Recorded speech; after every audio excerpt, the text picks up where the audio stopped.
अस्सलामुअलैकुम। आज हम लोग करेंगे इकोनॉमिक्स 401 के पेपर्स का सब्जेक्टिव पार्ट। इसमें क्वेश्चन नंबर 1 है, what is mean by non price competition. Non price competition क्या होता है कि दो या दो से ज़्यादा फिल्म्स के दरमियान वो कंपटीशन जो प्राइस के ऊपर ना हो, लैंड पे हो, लेबर पे हो, एक्सपेंडिचर पे हो, एक्सेट्रा। क्वेश्चन नंबर 2 है, what is mean by exchange rate. Exchange rate क्या होता है, जब एक करेंसी को हम लोग दूसरी करेंसी में चेंज करते हैं तो जो उसकी वर्थ होती है, जो उसकी वैल्यू होती है, वो कहते हैं ये एक्सचेंज रेट है।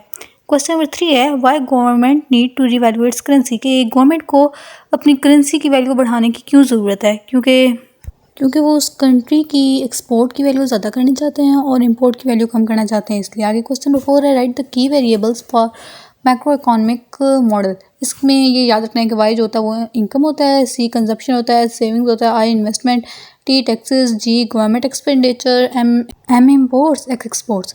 अब क्वेश्चन नंबर 5 है, circular flow of goods and income for firms and household. Circular flow क्या होता है कि जो मनी होती है वो जैसे कहते हैं पैसा एक हाथ में ही रुकता, तो जो मनी होती है वो एक हाथ से दूसरे हाथ में जाती है, तो उसे कहते हैं सर्कुलर फ्लो। आगे क्वेश्चन नंबर 6 है, what is the reason of poverty in developing countries. के डेवलपिंग कंट्रीज़ जो उसके कुछ ये रीज़न्स हैं।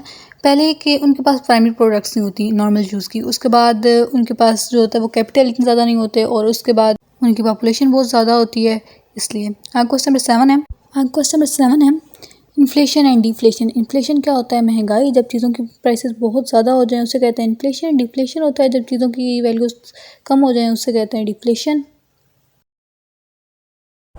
क्वेश्चन नंबर 8 है कि मार्जिनल वैल्यू और प्राइस जो है वो परफेक्ट कंपटीशन में इक्वल क्यों रहते हैं। क्योंकि उस परफेक्ट कंपटीशन में ना बहुत ज़्यादा सेलर्स होते हैं और बहुत सारे बायर्स होते हैं, तो एक की प्राइस चेंज करने से कोई फ़र्क नहीं पड़ता, मार्जिनल वैल्यू सेम रहता है। क्वेश्चन नंबर 9 है, on what factor state growth rate of real GDP depend. ये एन पे डिपेंड करता है। एन क्या होता है, exogenous rate of growth of population, और टी होता है टेक्नोलॉजी। आगे क्वेश्चन नंबर 10 है कि रियल वेज अनएम्प्लॉयमेंट क्यों होती है। ये तब होती है जब जो हम लोगों ने एक दिन के किसी के काम के पैसे देने होते हैं वो बहुत हम लोग कम रखे हैं, तो लोग कहते हैं कि हम लोगों ने काम ही नहीं करना, इसलिए। आगे क्वेश्चन नंबर 11 है, इसमें एमपीसी की और टैक्स रेट दिया गया है, इसको फाइंड करना है, ये वाला फार्मूला याद करना पड़ेगा। आगे क्वेश्चन नंबर 12 है, differentiate between residential investment and inventory investment. Residential investment वो होती है जो हम लोग नया घर लेके करते हैं।